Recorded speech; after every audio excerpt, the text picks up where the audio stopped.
Oi, eu sou o João e hoje a gente vai falar um pouquinho da crise de 29.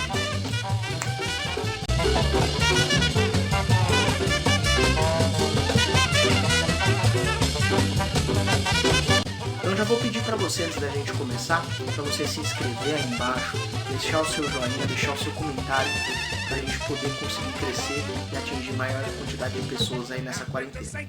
Compartilha também com seus colegas que podem se interessar pelo assunto e vamos lá. Primeira coisa que a gente tem que pensar, os Estados Unidos no contexto pós Primeira Guerra Mundial saiu como grande potência econômica, certo? Os Estados Unidos acabaram emprestando dinheiro, armamentos e venderam mantimentos a rodo para os países, principalmente da Tríplice Entente.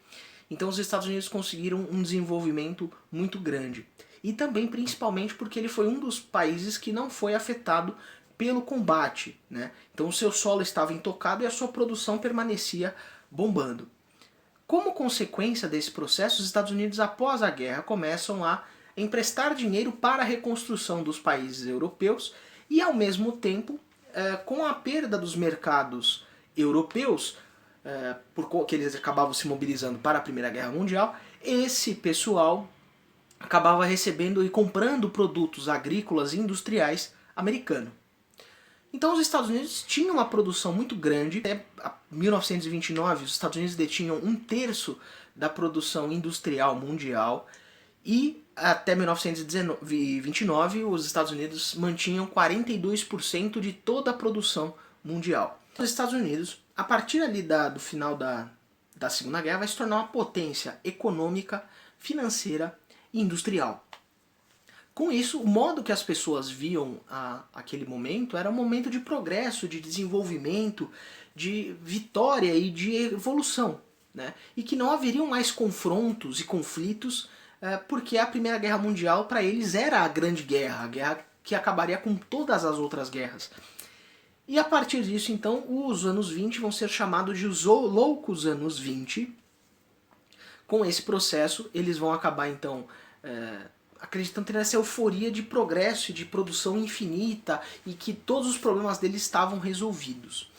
Os americanos, então, começam a incentivar o consumo, né, e vão começar a mudar a forma com que as pessoas encaravam a questão do consumo.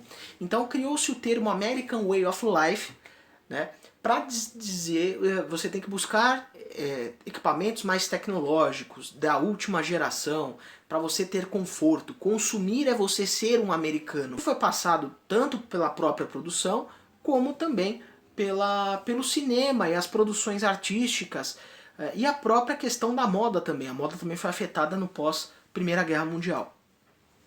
E a paralelo a isso, eles tinham essa ideia genial da produção em massa com a linha de montagem, né, que é conhecida como Fordismo. Fordismo por conta do Ford, que ele criou esse sistema para a fabricação dos seus automóveis.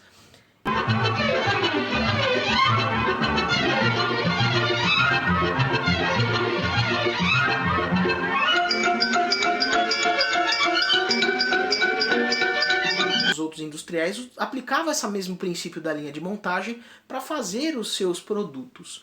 Com isso você tinha uma produção em massa e uma produção gigantesca. Essa produção industrial, ela atendia tanto o mercado americano e a produção agrícola também a mesma coisa. A produção agrícola atendia o mercado americano e atendia também o mercado europeu.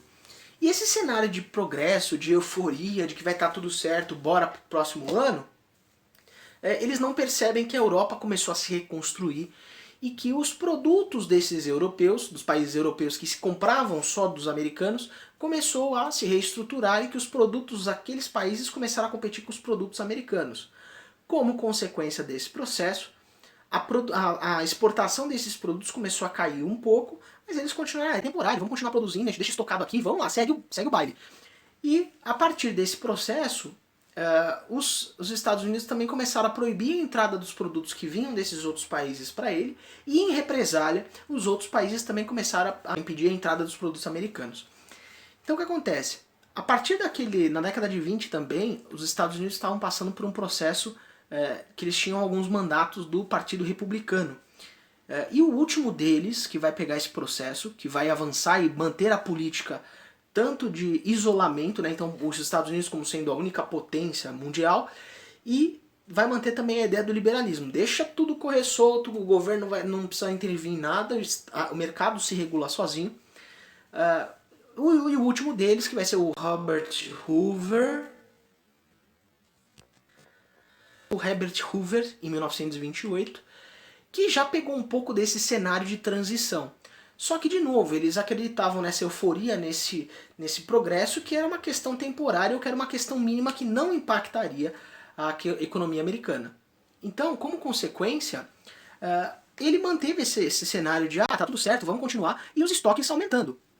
E ao mesmo tempo também você tinha um outro processo nos Estados Unidos, que você tem uma cultura muito grande no sentido de aplicar em bolsa de valores. Muitas pessoas investiam sem saber a natureza daquela empresa, as condições daquela empresa, a produção e tudo mais. E a galera ia investindo, porque a galera não tinha muito conhecimento sobre o assunto. E as informações também demoravam um pouco para chegar por conta da própria tecnologia da época. Então muitas pessoas acabavam comprando ações que eram por um preço muito maior do que elas realmente valiam. Então, isso quando não tinha um repasse para terceiros, né? De revender aquelas ações por um valor 2, 3 vezes maior, e quando a pessoa ia lá ver as ações efetivamente, aquelas ações não valiam aquele valor que aquela pessoa comprou. Com isso, com esse processo, os americanos acabaram no dia 24 de outubro de 1929, eles receberam uma grande notícia, né, de que as coisas estavam quebrando, né, que as empresas estavam com problemas econômicos, e a galera que tinha investido na bolsa, todo mundo correu para o banco, vamos tirar meu dinheiro daqui, porque eu não quero ficar pobre, eu não quero perder aquilo que eu tenho, né? E quando chegava lá, acontecia de receber essa notícia de que, olha, isso não vale. E começou um efeito em cascata, um efeito em avalanche, que foi atropelando todo mundo, a galera começou a querer vender as suas ações, e aquele papel não valia tudo aquilo que a pessoa tinha comprado, porque justamente todo mundo resolveu ao mesmo tempo tirar o dinheiro daquelas empresas.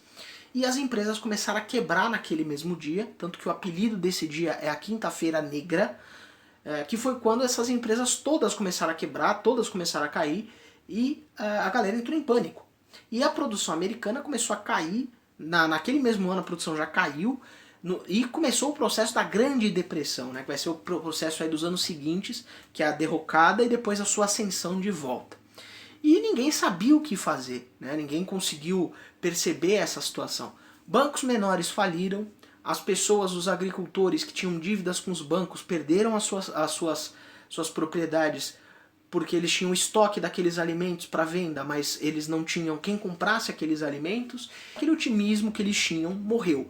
Então o cenário que você tinha era a galera indo para fila de pegar supão, fila do pão, fila para receber doações de igrejas, de instituições, para conseguir se alimentar, né, para as famílias conseguirem sobreviver. E em 1932 acontece a eleição. E quem vence a eleição vai ser o democrata, o Franklin Delano Roosevelt. O Franklin Roosevelt ele vai trazer então uma proposta na sua campanha, e depois quando ele assume, vai ser de traçar o New Deal, o novo acordo, ou os novos acordos.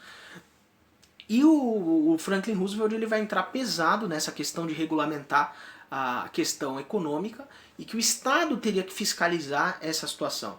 E ele vai criar uma série de medidas para controlar essa questão econômica e também buscar formas de recuperação econômica, né? Então essa preocupação econômica já não é de hoje, essa preocupação econômica é desde sempre, que vamos ter que dar um jeito de recuperar essa economia aí, né? Então ele vai propor algumas coisas, né, entre elas baseadas no keynesianismo. O John Keynes vai ser um economista que vai dizer que é o seguinte: você não pode deixar o mercado correr solto, o Estado tem que intervir, o Estado tem que controlar a situação. Então o Roosevelt ele vai criar uma série de medidas para recuperar a economia. Algumas delas vão estar ligadas direto aos interesses dos operários. Então, por exemplo, a criação do salário mínimo, a criação do salário velhice, né, o que a gente pode interpretar como aposentadoria. Ele vai criar também a questão do seguro-desemprego, ou salário-desemprego, como era o termo utilizado. E a partir daquele momento o Estado vai passar a organizar as relações de trabalho para você não ter uma superexploração, ou mesmo as demissões em massa, que também começaram a acontecer ali com a queda das bolsas no final de 1929, e o número de desempregados subiu num nível catastrófico. Com isso, o Estado intervindo ali naquela questão dos empregos e das relações trabalhistas foi uma das formas dele não perder consumidores, porque isso é importante para fazer a economia girar. E também para incentivar a questão agrícola, ele vai aliviar a dívida dos pequenos agricultores para que esses não perdessem as suas terras e continuassem produzindo, né? E para os outros proprietários de terra, ele mandou pagar um salário para esses indivíduos não produzirem mais, porque o estoque daquele camarada era enorme.